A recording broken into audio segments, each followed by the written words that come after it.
The first thing we try out, you want to figure out what pieces you want where. Get you some tweezers or a razor or something. A lot of people like to wait to get these things started like 20 minutes because it tends to be a little sticky no matter what brand of stuff you're using. But that's actually beneficial in my opinion for doing welds. And if not, we could always put a little dab of super glue or something down.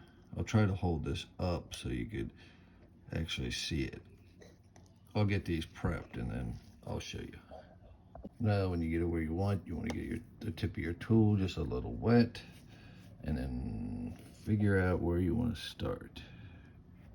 Can you see this? This is a little difficult, but similar to real life welds, you want to just stack these things up. If you're doing the round type like this, you know, there was too much putty on this in the beginning, honestly, to even start with, but you could honestly trim that up afterwards. This is very difficult to do on camera.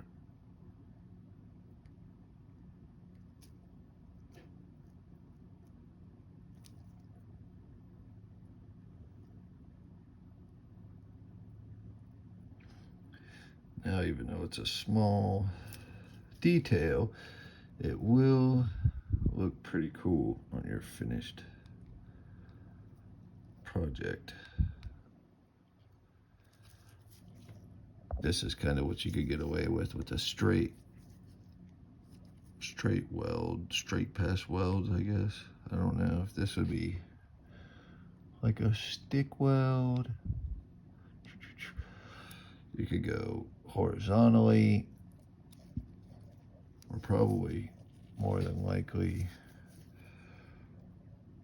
they would be doing multiple passes like this.